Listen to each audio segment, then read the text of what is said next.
मुंबई पुणे एक्सप्रेसवेवर वाहनांचा एक विचित्र अपघात झाला। एका कंटेनरचा ब्रेक फेल झाल्यामुळे तो पुढे चाललेल्या गाडीवर धडकला आणि त्यानंतर मागून येणारी काही वाहनं एकमेकांवर धडकली। 12 ते 13 वाहनं एकमेकांना धडकल्याची माहिती आहे। अपघातग्रस्त वाहनामध्ये एका खासगी बसचा देखील समावेश आहे। 30 ते 35 जण जखमी असून काही गंभीर जखमींना MGM रुग्णालयात आता हलवण्यात आले। खोपोली जवळच्या बोरघाटात हा अपघात झाला। अपघातग्रस्त वाहनं बाजूला करून वाहतूक सुरळीत करण्याचं काम सध्या केलं जात आहे।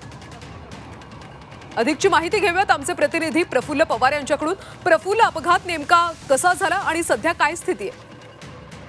कल्याणी बोरघाटामध्ये जो बोगदा आहे त्या बोगद्यामध्ये हा अपघात झाला। मुंबईकडे येणाऱ्या लेनवरती एका कंटेनरचा ब्रेक फेल झाला आणि तो कंटेनर पुढे चाललेल्या गाडीवर आदळला आणि मागून येऊन इतर जी वाहनं मागची होती ती त्याच्यावर पाठोपाठ आदळली आणि हा अपघात झाला। या अपघातामध्ये आपण दृश्यांमध्ये बघतो या वाहनांचं मोठ्या प्रमाणात नुकसान झालं।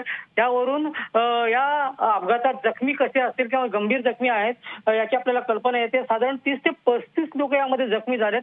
त्यांच्यावर खोपोलीतलं जे सरकारी रुग्णालय नगरपालिकेचं त्याचा उपचार करण्यात आले आणि तातडीनं जास्तीच्या अँब्युलन्स मागवण्यात आल्या आणि 20 ते 22 जणांना MGM रुग्णालयात हलवण्यात आलेलं आहे। काही जखमींची प्रकृती अतिशय गंभीर आहे, त्यांना तातडीनं आता रुग्णालयात हलवण्यात तातडीनं उपचारांची गरज होती, त्यामुळे त्यांना हलवण्यात आले। मात्र इकडे जर महामार्गावर आपण बघितलं तर ही जी वाहतूक आहे ती वाहतूक ठप्प झाली होती।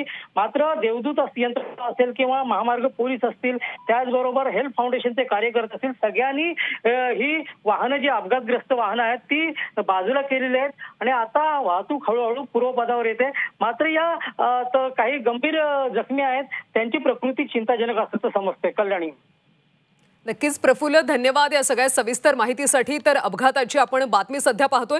मुंबई पुणे एक्सप्रेसवेवर वाहनांचा विचित्र अपघात झाला। एका कंटेनरचा ब्रेक फेल झाल्यामुळे तो पुढे चाललेल्या गाडीवर धडकला आणि त्यानंतर मागून येणारी काही वाहनं एकमेकांवर धडकलीत। यामध्ये 12 ते 13 वाहनं एकमेकांना धडकल्याची माहिती आहे। दरम्यान 30 ते 35 जण सध्या जखमी आहेत आणि या सध्या जखमींना MGM रुग्णालयात हलवल्याची माहिती मिळते।